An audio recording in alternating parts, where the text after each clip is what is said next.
Kita sering mengagumi orang yang terlihat punya pengendalian diri yang luar biasa.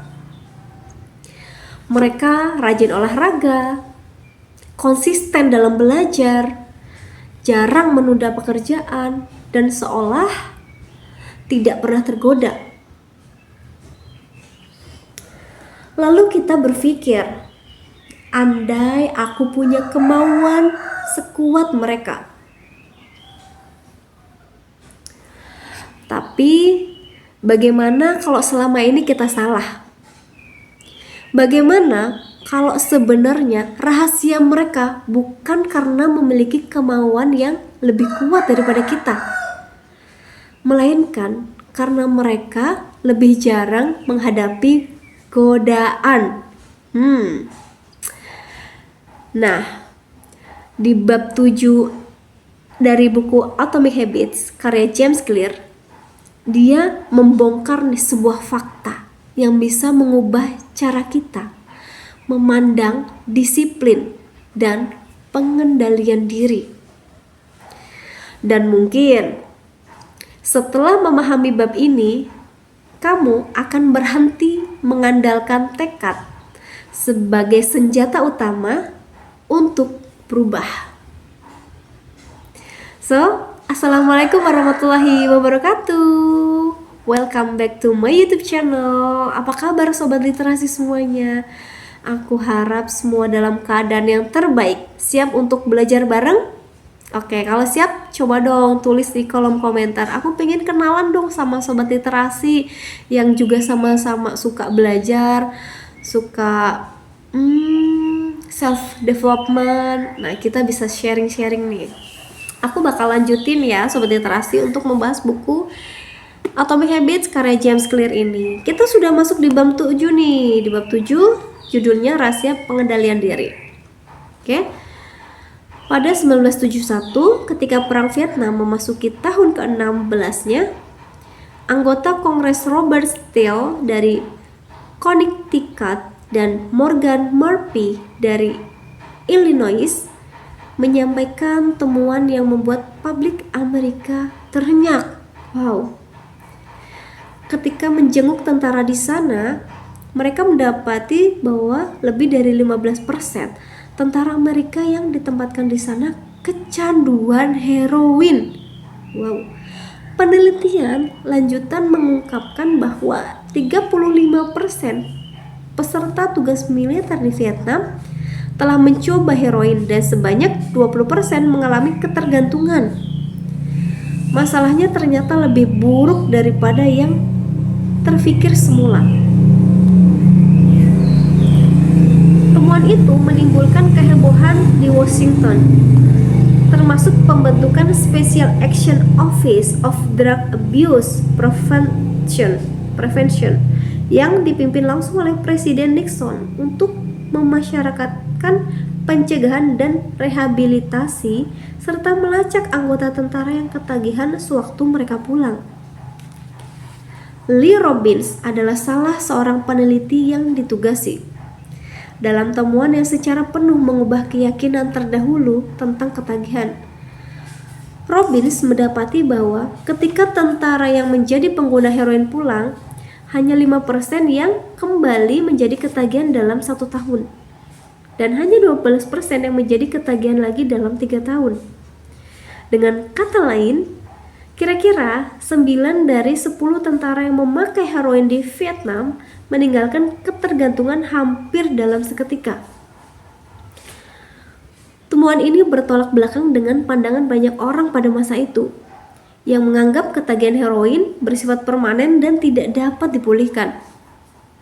Sebaliknya, Robbins mengungkapkan bahwa ketagihan dapat hilang secara spontan kalau ada perubahan radikal dalam lingkungan yang terangsang atau yang bersangkutan.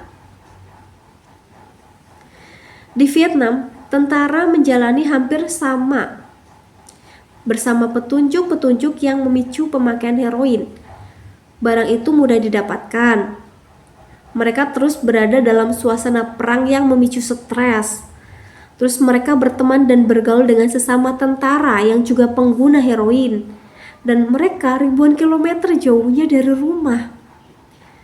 Namun, begitu seseorang tentara pulang ke Amerika, ia berada dalam lingkungan yang tidak berisi petunjuk-petunjuk itu. Begitu konteks berubah, kebiasaan pun berubah. The power of environment. Wow. Kekuatan lingkungan ya. Jadi, bandingkan situasi ini dengan yang dihadapi oleh pengguna obat terlarang yang kita kenal. Seseorang menjadi pecandu di rumah atau ketika bersama teman, pergi ke klinik untuk dibersihkan, yang menjauhkan mereka dari semua rangsangan lingkungan yang mendukung kebiasaan tersebut. Tapi lalu pulang ke tempat yang sama, lengkap dengan petunjuk-petunjuk yang sama, seperti yang dulu justru menjadikan mereka ketagihan. Tak mengherankan jika biasanya Anda mendapatkan angka-angka yang sangat bertolak belakang dari kajian terkait Vietnam. Umumnya 90% pengguna heroin menjadi ketagihan lagi begitu pulang dari panti rehabilitasi.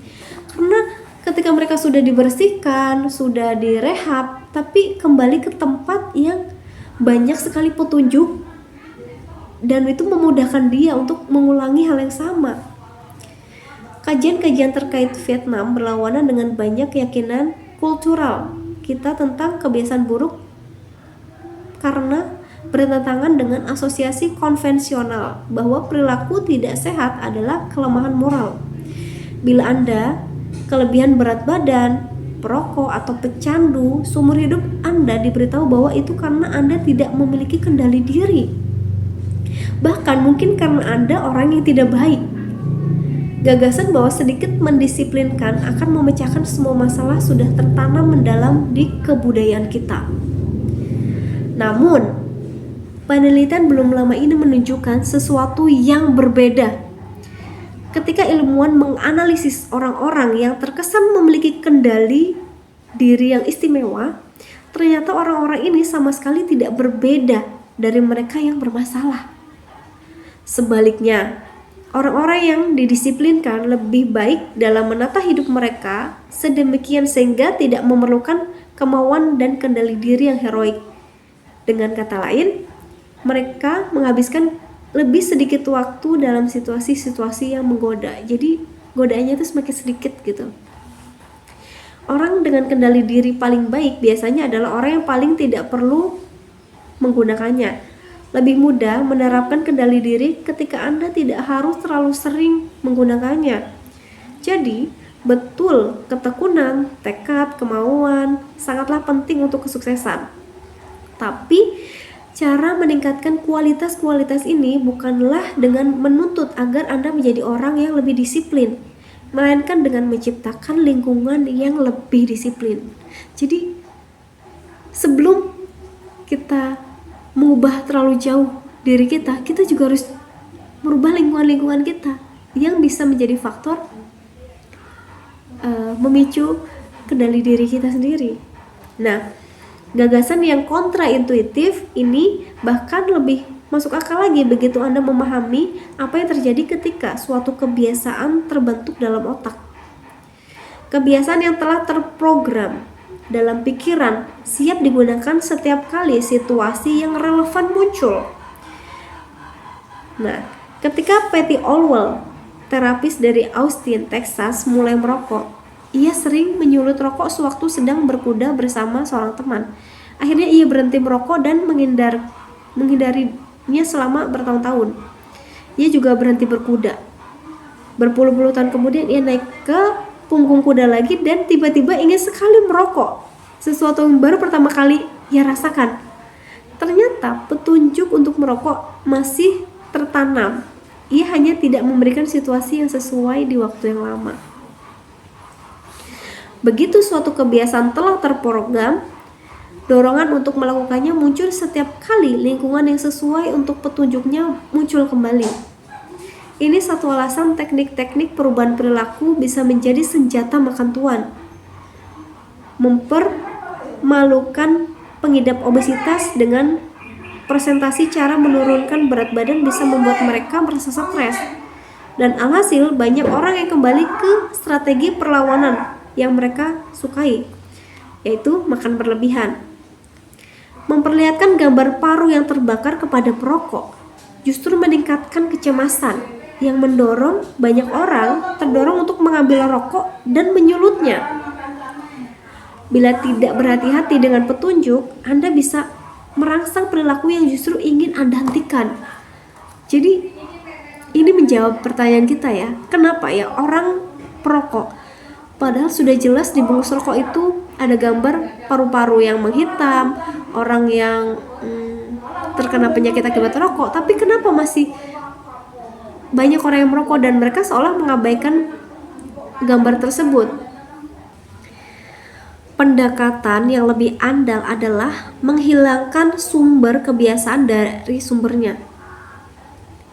Salah satu cara paling praktis untuk menghilangkan kebiasaan buruk adalah mengurangi kehadiran di lingkungan dengan petunjuk-petunjuk yang menyebabkan kebiasaan itu muncul kembali.